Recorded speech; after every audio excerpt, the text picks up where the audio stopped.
Dear students, very good morning.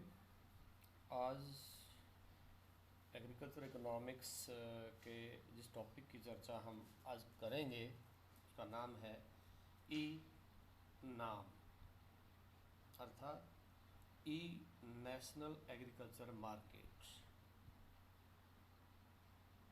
यह एक नवीनतम कृषि विपणन की अवधारणा है जिसे हाल ही के वर्षों में शुरू किया गया है। इसी के बारे में विस्तार से चर्चा करेंगे। ई stands for electronic. E national agriculture market, electronic national agriculture market, जिसे हिंदी में ई नाम से जाना जाता है। वर्तमान सरकार का प्रयास है कि 2022 तक किसानों की आय को दोगुना किया जाए और उसी के तहत कृषि क्षेत्र को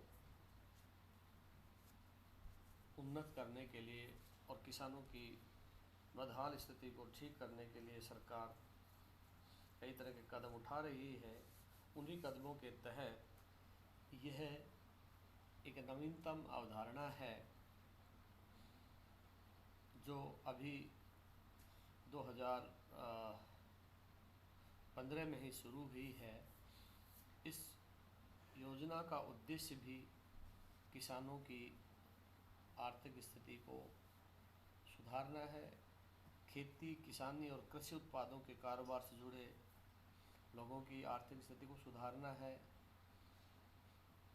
इस योजना के तहत अब तक लगभग 1,68,00,000 किसान रजिस्टर्ड हो चुके हैं। मंत्रालय के अनुसार 1,26,556 ट्रेडर और 70,655 कमीशन एजेंट भी इसमें रजिस्टर हुए हैं। योजना क्या है और इस योजना के क्या उद्देश्य हैं, उनकी बात हम करेंगे।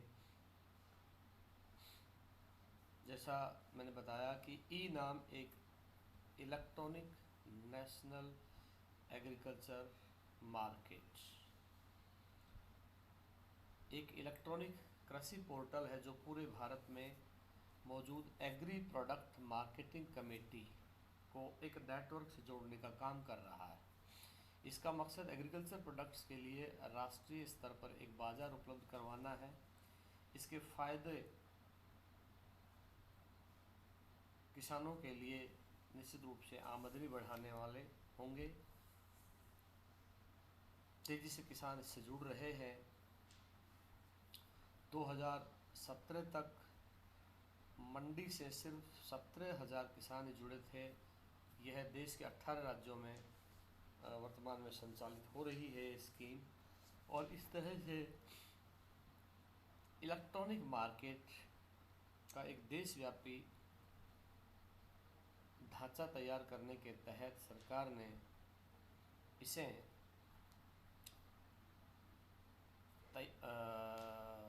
लागू किया है। ई नाम यह देश के विभिन्न हिस्सों को इंटरनेट के माध्यम से जोड़ेगा। इसका उद्देश्य है सारे देश को एक मंडी के रूप में तैयार करना। ना कोई सीमाएं होंगी, ना बाउंड्री होंगी। सारा देश एक कृषि बाजार के रूप में विकसित हो, यह प्रयास किया गया है। इसके तहत देश के किसी भी हिस्से का किसान किसी भी हिस्से में अपनी फसल को इलेक्ट्रॉनिक माध्यम से बेच सकता है।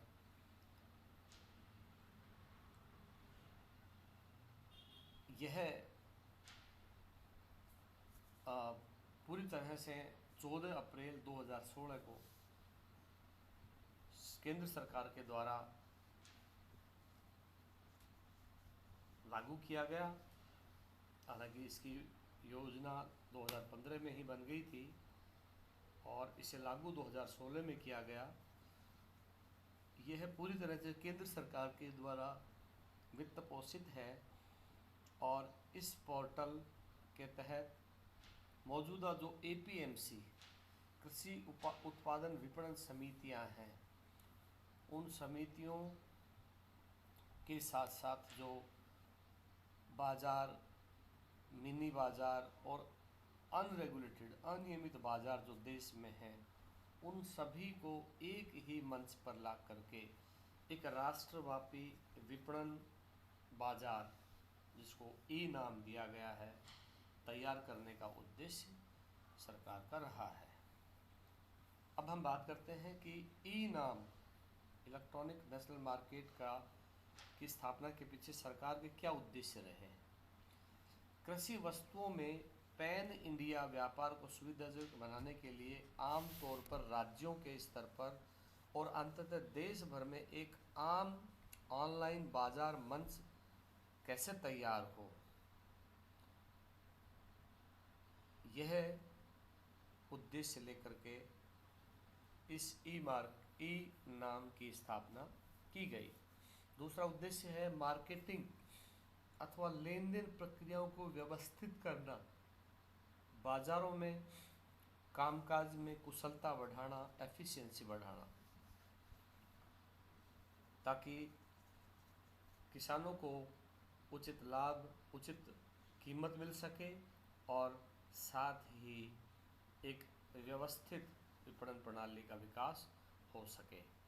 तीसरा उद्देश्य रखा गया कि किसानों और विक्रेताओं के लिए ऑनलाइन खरीद के माध्यम से किसानों और विक्रेताओं के लिए बेहतर विपणन अवसर कैसे उपलब्ध करवाया जाए, ज़्यादा से ज़्यादा अवसरों की उपलब्धता हो, किसान और व्यापारी के बीच जानकारी का जो गैप है उस गैप को कम करना, कृषि वस्तुओं की वास्तविक मांग और आपूर्ति को बेहतर बनाना, उनमें समन्वय स्थापित करना, मूल्य स्तर को नियंत्रित रखना, नीलामी प्रक्रिया में पारदर्शिता लाना, कीमतों में गुणवत्ता और साथ ही किसानों को ऑनलाइन भुगतान यथाशीघ्र कैसे मिले, ये सब उद्देश्य इस ई नाम मार्केट योजना के रखे गए। इसके साथ साथ दूसरा एक अन्य उद्देश्य है खरीदारों द्वारा सूचित बोली प्रक्रिया को बढ़ावा देने के लिए गुणवत्तापूर्ण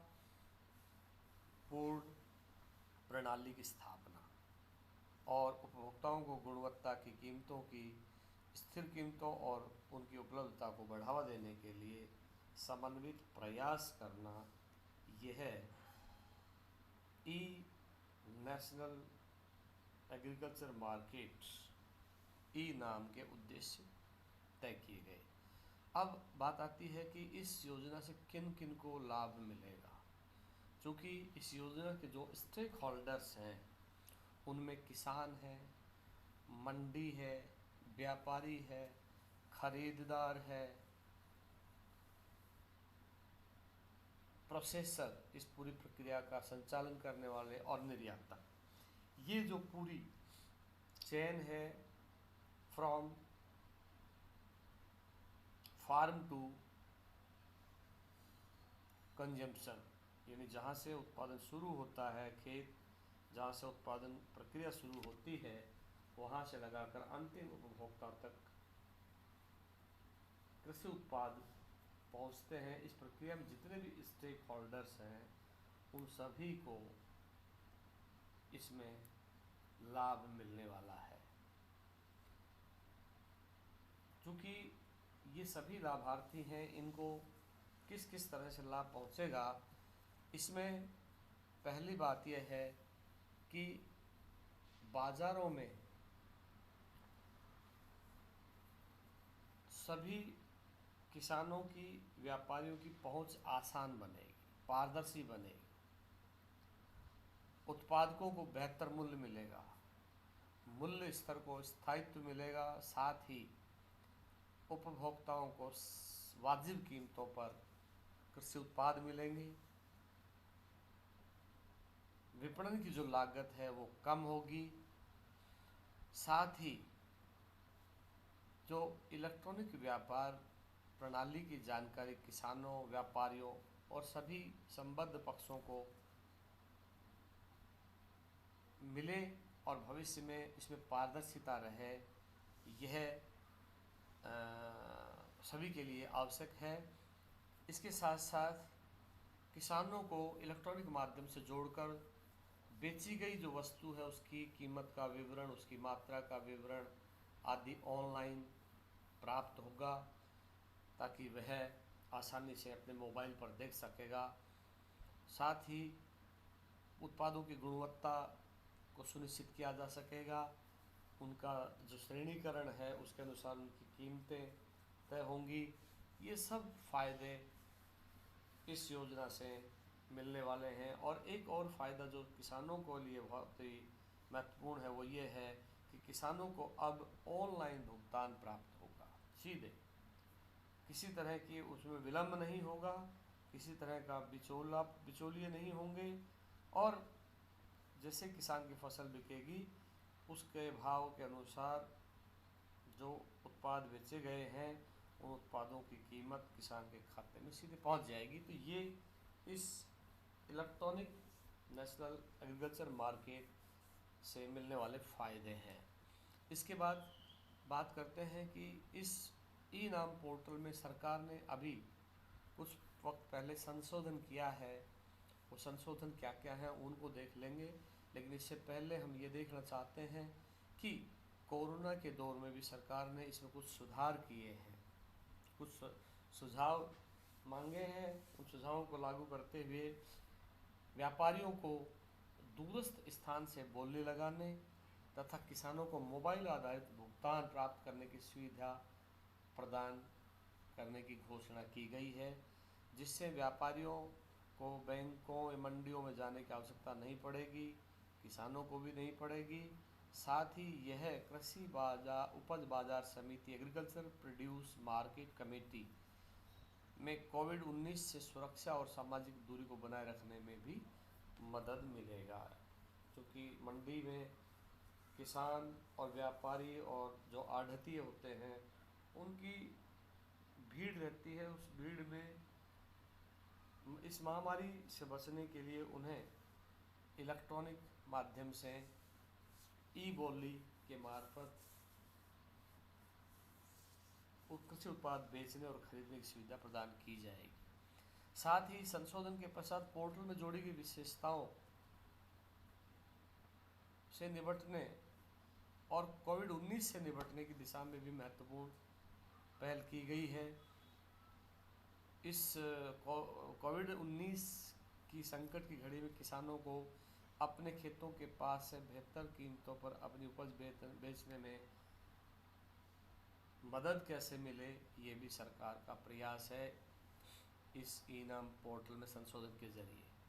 और मंडी में अनाज, फल, सब्जी आदि की आपूर्ति को बनाए रखने के लिए ये ज़रूरी है कि सरकार इस ई नाम के माध्यम से ऐसी व्यवस्था करे ताकि आपूर्ति को सुनिश्चित किया जा सके। इसमें यानी इस ई नाम पोर्टल में क्या क्या संशोधन किए गए इसकी बात हम कर रहे हैं। इसमें संशोधन किए गए कि पहला संशोधन है कि ई नाम में गोदामों से व्यापार की सुविधा हेतु वेयर हाउस आधारित ट्रेडिंग मॉड्यूल बनाए गए। वेयर हाउस विकास और विनियामक प्राधिकरण WDRA से पंजीकृत वेयर हाउस में भुगतान की सुविधा शुरू की गई। इस सुविधा से छोटे और सीमांत किसान अपने उत्पादों का व्यापार सीधे warehousing development and regulatory authority से पंजीकृत वेयर हाउस से ही कर सकेंगे। ये एक वेयर हाउस आधारित ट्रेडिंग सिस्टम इजाद किया गया।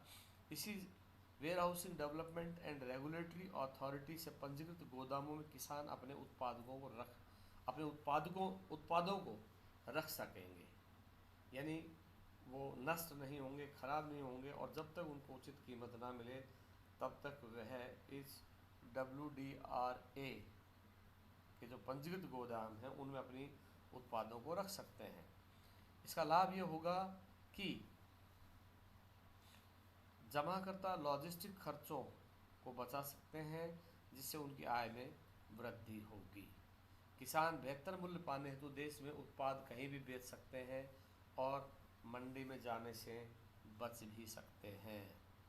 इसी तरह से इसका एक फ़ायदा ये है कि किसान अपने उत्पाद को WDRA से पंजीकृत गोदामों में रखकर लोन ले सकता है।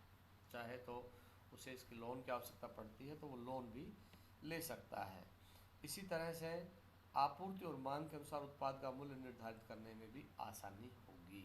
ये वेयर हाउसिंग आधारित जो ट्रेडिंग सिस्टम इजाद किया गया उसके फ़ायदे। अब है दूसरा जो ट्रेडिंग सिस्टम, ट्रेडिंग मॉड्यूल है, वो है किसान उत्पादक संगठन आधारित। इस मॉड्यूल को भी लॉन्च किया गया ताकि फार्मर प्रोड्यूसर ऑर्गेनाइजेशन FPO अपने संग्रह केंद्रों से उत्पाद और गुणवत्ता मानकों की तस्वीर अपलोड कर खरीदारों की बोली लगाने में मदद कर सके।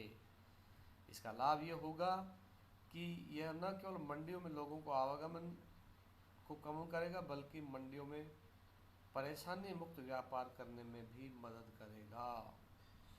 यह FPO को लॉजिस्टिक खर्चे कम करने और मोल भाव करने में भी सहायता करेगा और साथ ही जो फार्मर प्रोड्यूसर ऑर्गेनाइजेशन FPO को व्यापार करने में ऑनलाइन भुगतान की सुविधा भी यह देगा। इस तरह से ये दूसरा सिस्टम हुआ। तीसरा लॉजिस्टिक्स मॉड्यूल, माल परिवहन से संबंधित जो सिस्टम किया गया, इसमें ये किया गया कि वर्तमान में ई-नाम पोर्टल व्यापारियों को व्यक्तिगत ट्रांसपोर्टरों की जानकारी प्रदान करेगा। व्यापारियों द्वारा लॉजिस्टिक की ज़रूरतों के अनुसार उनके लिए एग्रीगेटर प्लेटफॉर्म बनाएगा जिससे उन्हें सामान या कृषि उत्पादों को लाने ले जाने में आसानी रहेगी। लॉजिस्टिक एग्रीगेटर प्लेटफॉर्म के माध्यम से उपयोगकर्ताओं तक कृषि उत्पादों को शीघ्रता से पहुंचाया जा सकेगा। इसका लाभ ये होगा कि यह दूर के खरीदारों के लिए ऑनलाइन परिवहन सुविधा प्रदान करके ई-नाम राज्य व्यापार को बढ़ावा दे सकेगा। कहने का तात्पर्य ये है कि इस ई-नाम पोर्टल के शुरू होने से न केवल विपणन व्यवस्थाओं में सुधार होगा बल्कि इसके जो स्टेक होल्डर्स हैं, चाहे वो किसान हैं, चाहे वो मजदूर हैं, चाहे वो प्रोसेसर्स हैं जो इस प्रक्रिया को काम में लेते हैं वो हैं, और साथ ही व्यापारियों सहित सभी पक्षों को इसका लाभ मिलेगा। सबसे अच्छी चीज़ ये है कि इसमें अब किसानों को ऑनलाइन भुगतान प्राप्त होगा जिससे ट्रांसपेरेंसी रहेगी, उन्हें उनके उत्पादों का उचित मूल्य भी मिल सकेगा ताकि वे उसके अनुसार कृषि उत्पादन की रणनीति बना सकें।